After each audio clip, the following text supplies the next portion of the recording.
उभं टाका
साहेब अर्धा मिनिटात उभं राहिले ना त्यांचा बीपीएल शुगर लो होईल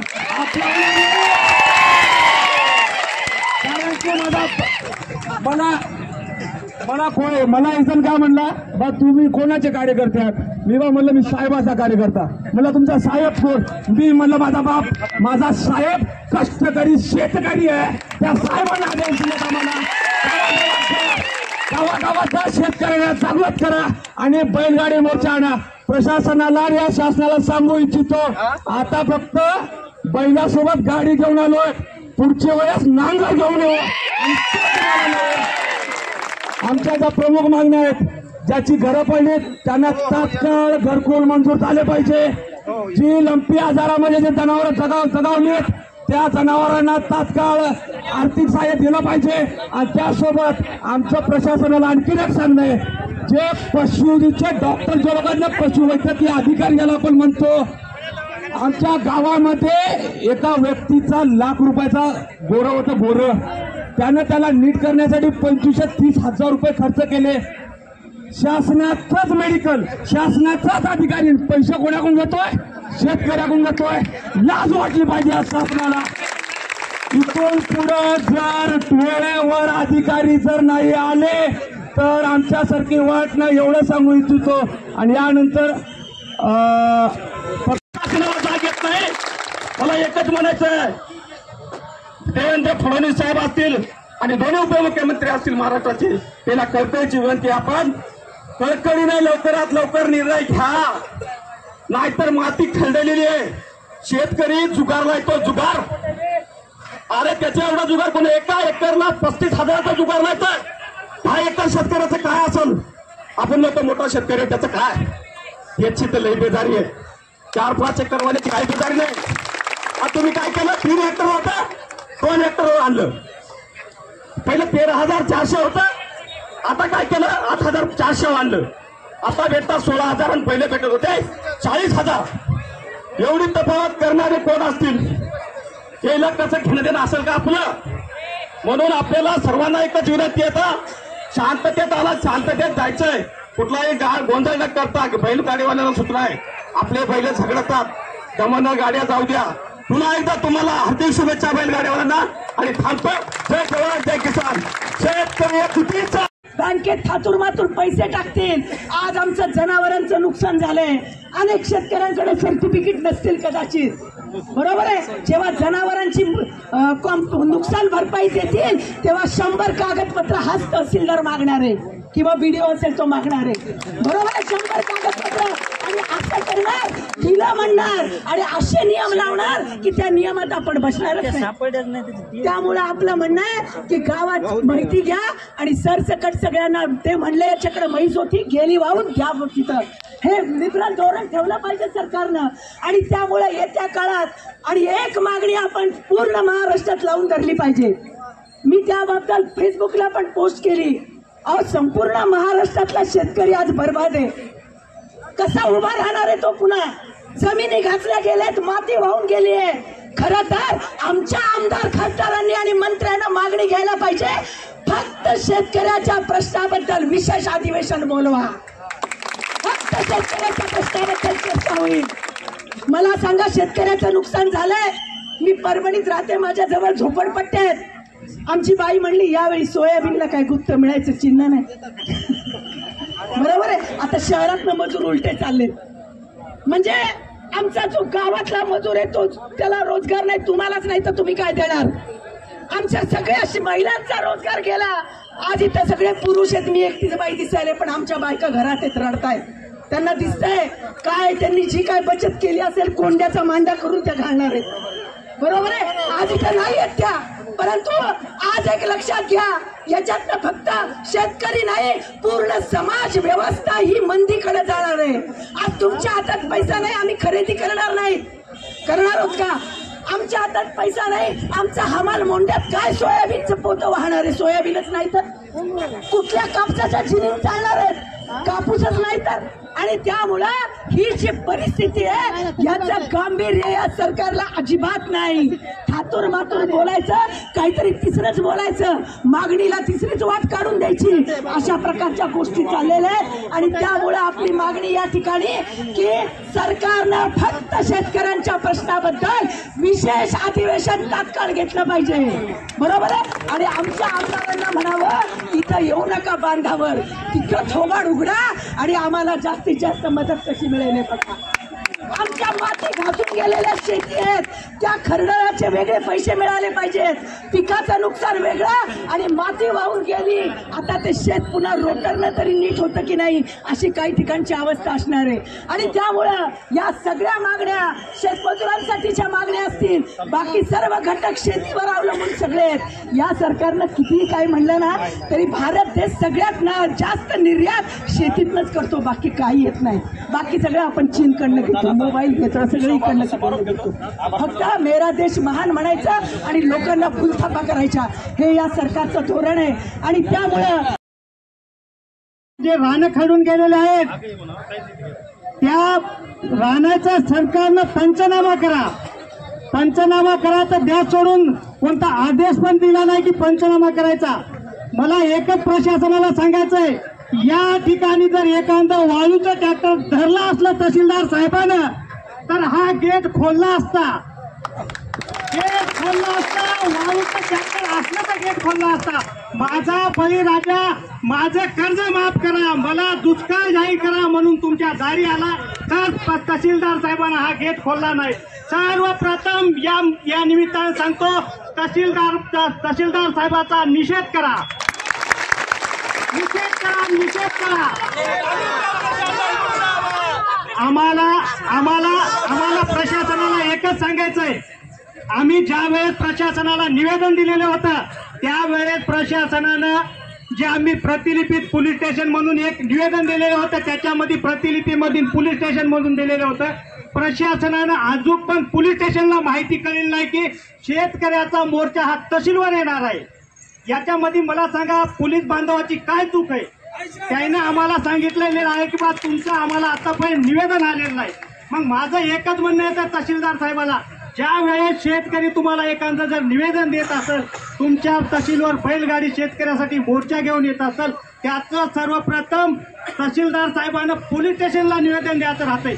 आज मला सांगा विनाकारण आमच्यावर गुन्हे दाखल व्हाले फक्त एकमेव या तहसीलदार साहेबांमुळे. तहसीलदार साहेबांमुळे आमच्यावर गुन्हे दाखल व्हाले. याच्यामध्ये पोलीस प्रशासनाची काही चूक नाही. त्याला माहिती कळवली नाही म्हणून त्याचं कार्य पार पाडणं लागलं. असो, शेतकरी बांधवासाठी आधी 1000 गुन्हे आमच्या अंगावर घ्यायला तयार आहे. कारण शेतकऱ्यासाठी कोणी कोणाच्या इतर कामासाठी कोणी गुन्हे घेण्यात आले. माझं एकच प्रशासनाला म्हणणं आहे, जर मुख्यमंत्री साहेबाला झोपायला जर 21 लाखाचा कोट असेल, मुख्यमंत्री साहेबाला जर झोपण्याकरता 21 लाखाचा कोट असेल,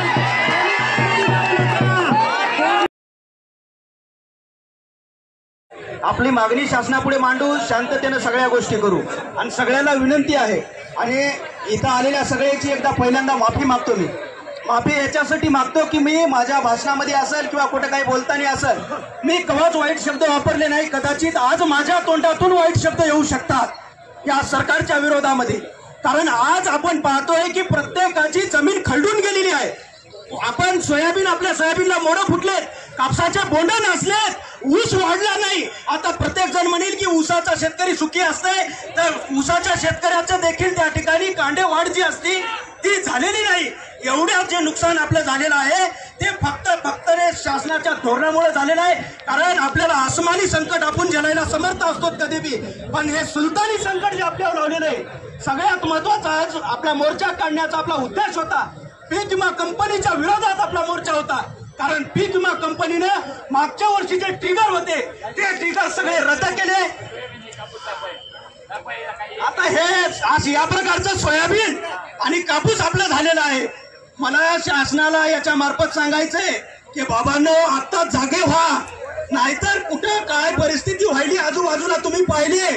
शेतकरी एकदा जर घुसला तुमच्या मंत्रालयात, शेतकरी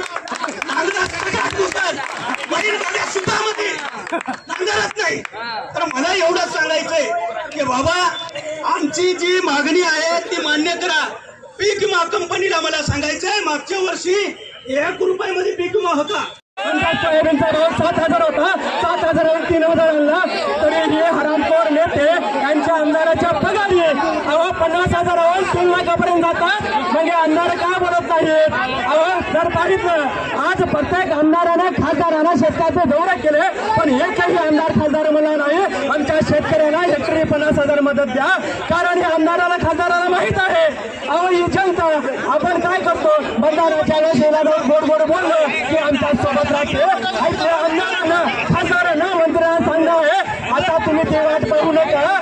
जर आमचा शेतकरी बिघडला ना, हातात धरून तुमच्या कुठे घालेल याची काही वेळ नाही. कारण आज पाहिलं आमदाराला गाडी घेण्यासाठी 25 लाखाचं कर्ज बिनव्याजी दिलं जातं. आमच्या शेतकऱ्यांना कर्ज द्यायचं म्हणलं की याच्या दार बंद होतात. इथल्या उद्योगपतीचे 9,000 10,000 14,000 कोटीचे कर्ज माफ होतात, पण आमच्या शेतकऱ्यांना कर्जमाफी दिली जात नाही. ज्या मुख्यमंत्री आमच्या शेतकऱ्यांना काय म्हणतो, राजकारण करू नका. राजकारणाची खास तुम्हाला आहे. आमचा शेतकरी शेतामध्ये राबराब राबतो आणि उभ्या जगाला अन्न पुरवठ्याचं काम करतो.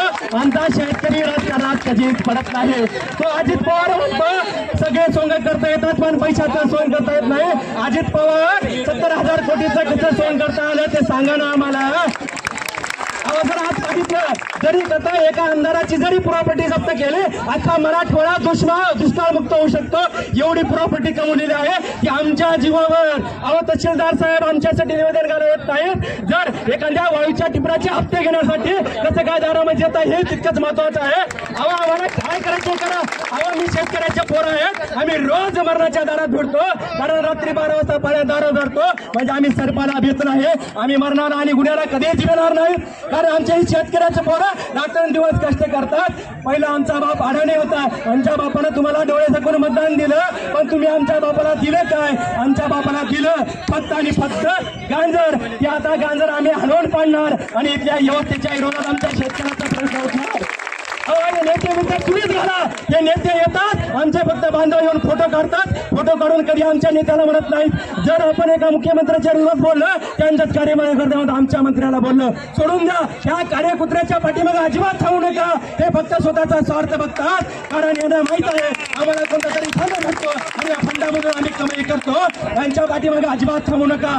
फक्त सर्व शेतकऱ्यांना एक विनंती आहे, आपण सर्वांनी एकदा जय घोषाचा शेतकरी एकजुटीचा, शेतकरी एकजुटीचा, कर्जमाफी झालीच पाहिजे. मराठवाडा दुष्काळ जाहीर करा. शेतकरी 50,000 मदत मिळालीच पाहिजे.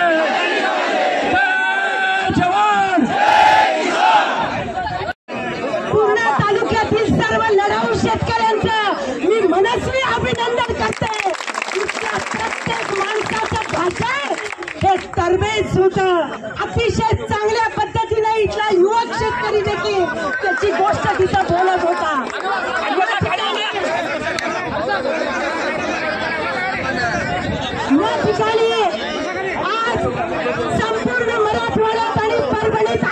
अशी झालेली आहे. हे सरकार काय लायकीचं सरकार आहे आपण खूप जवळून पाहिलंय. आज पीक विम्यासाठी आंदोलन केलं. कॉम्रेड राजन क्षीरसागरांनी पहिल्यांदा लोकांना जागृत केलं की पीक विमा आपल्या भल्यासाठी नव्हता, कंपन्यांच्या भल्यासाठी होता. त्यांच्या नगदात पैसे आपण बाहेर काढले. बरोबर आहे. किती महिनाभर आंदोलन केलं. पूर्णा तालुक्यातले लोक मोठ्या संख्येनं उपस्थित होते.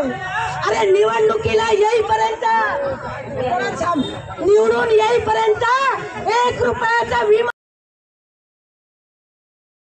विमा कंपनीला चुना लावला हा शब्द अजित पवारांनी वापरला. म्हणजे शेतकऱ्यांनी अजित पवार आल्यावर चुन्याच्या डब्या आणि गाडीवर फेकल्या.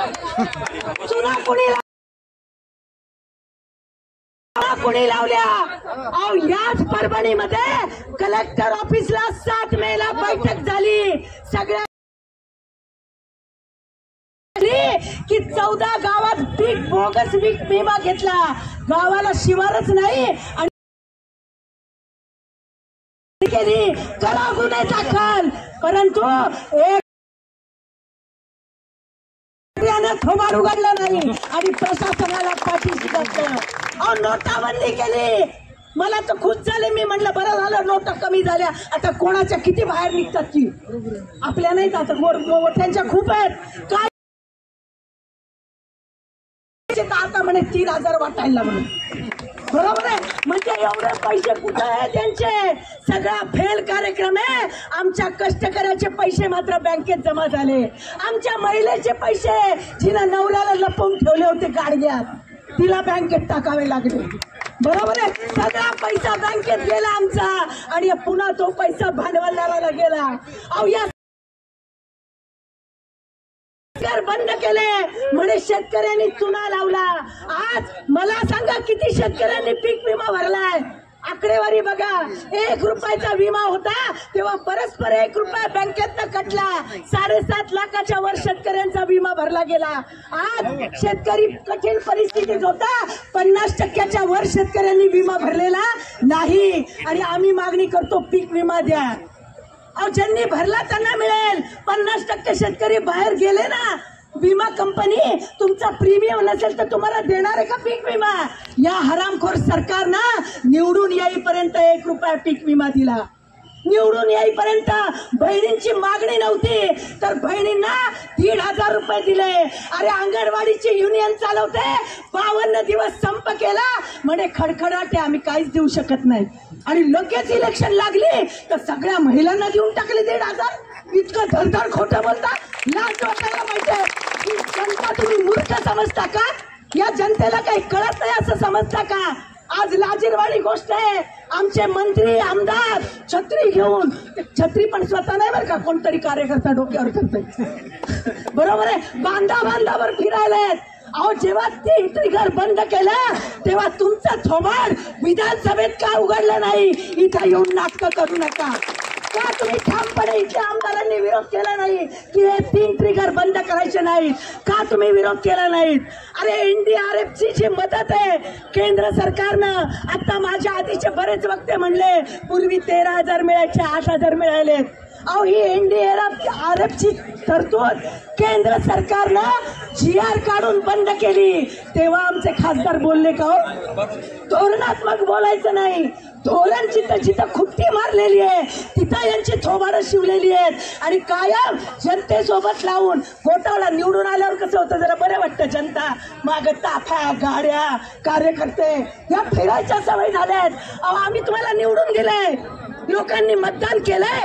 तुमची धोरणात्मक भूमिका तुम्ही विधानसभेत मांडा, संसदेत मांडा. तुम्ही मंत्री आहेत तिथं जा आणि तिथलं नियोजन बदला.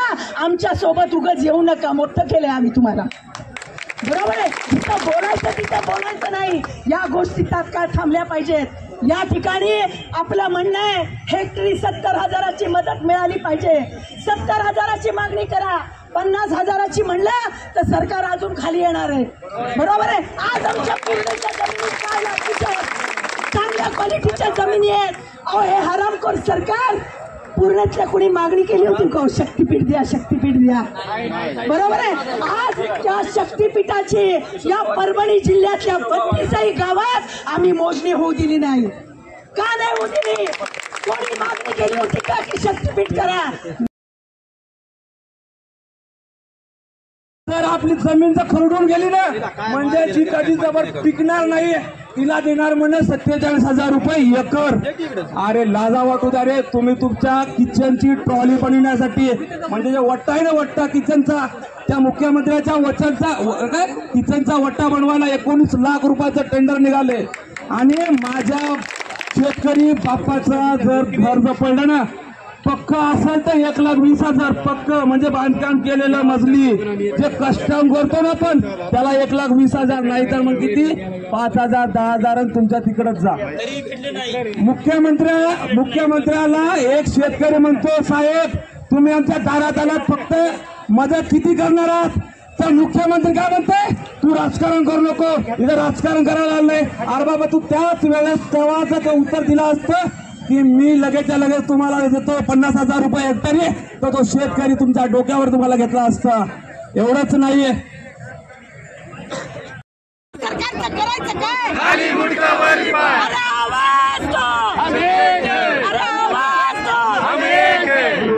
शेतकरी एकजुटीत दो! शेतकरी एकजुटीत दो! सातबारा कोरा! शेतकऱ्यांचा सातबारा कोरा! अरे असा कसा देत नाही?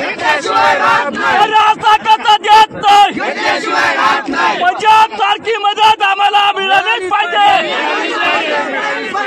नाही तर महाराष्ट्रामध्ये नेपाळ सारखी परिस्थिती होईल. लक्षात घ्या आमदार खासदारांना. सोबत वक्राच्या रुमने तुमचा कार्यक्रम. शेतकरी एकजुटीचा, शेतकरी एकजुटीचा तालुका दुष्काळ जाहीर. कोण म्हणतं होत नाही? कोण म्हणतं होत नाही? डेटाला हेच लावू नका, नाहीतर तुमचे हात कलंक केले जातील असे आपल्या जनतेला सांगणारे छत्रपती शिवाजी महाराज, राष्ट्रमाता राजमाता जिजाऊ मासाहेब छत्रपती संभाजी महाराज, भारतीय घटनेचे शिल्पकार डॉक्टर बाबासाहेब आंबेडकर, ज्या ज्या महामानवाने इथल्या तळागाळातील लोकांसाठी काम केलं त्या सर्व महापुरुषांना मी प्रथम वंदन करतो. खरं तर आज शेतकऱ्यांना एकत्र यावं लागलं याचं कारण आहे हे आसमानी संकट. आणि या आसमानी संकटाच्या काळामध्ये इथला प्लस मायनसचं जे मायनसमध्ये कारखाना मायनसमध्ये उत्पन्न करतो, म्हणजे उदाहरणार्थ एखादा लोखंडाचा कारखाना असेल, 1 किलो सोनं मध्ये टाकलं तर 750 ग्रॅमची वस्तू बाहेर निघते, तो प्रॉफिट मध्ये. आणि मग बाप इथे 1 किलो टाकते 100 किलो काढते, मग बाप तो टाकते, मग बाप गपास गेलाय, मग बाप आत्महत्या करायला. ही परिस्थिती आपल्या इथल्या नाकारत्या सरकारची आहे. याच म्हणत नाही मी, इथून मागचा जे सरकार असेल त्याची सुद्धा हीच परिस्थिती आहे. बोलायचं खूप काही होतं, पण सकाळपासून थोडंसं किस्सा दुखायलाय. फिरवीच्या देटापासून बोलायलो. आणि तुम्ही जे आले नाही तर शेतकरी, मला सुरुवातीलाच अभिनंदन मानायचं होतं, ते मानलं मी. कारण काही लोक आम्हाला हसत होते की पूर्ण तालुक्यात चळवळ चालत नाही, तुम्ही उगा रिकामं बोंबलायले, तुम्ही रिकामं गावोगावं फिरायले. काही लोक आम्हाला वट्यावर कट्ट्यावर बसून हसत होते. मला त्या लोकांना सांगायचंय की बाबा या मावल पाय, या बैलगाड्या पाय, पुन्हा तालुक्याच्या शेतकरी बरोबर आहे. आणि हा पेटलेला शेतकरी, लाखोंच्या संख्येनं पेटलेला शेतकरी विझवायचा प्रयत्न करू नका. आमची संख्या खूप मोठी आहे, आमच्यात जरूर खाक व्हाल हे या सरकारला आम्हाला सांगावं लागेल. या ठिकाणी कुठल्याही पिकाला भाव नाही. मोदी साहेब मोठमोठ्या गोष्टी करतात. मन की बात थकले बाबा. आता आमच्या मनाचं तर कोणी ऐकूनच घेईना, त्यांच्याच मन की बात ऐकून काय झालंय. आणि त्यामुळे येत्या काळात आपलं म्हणणं आहे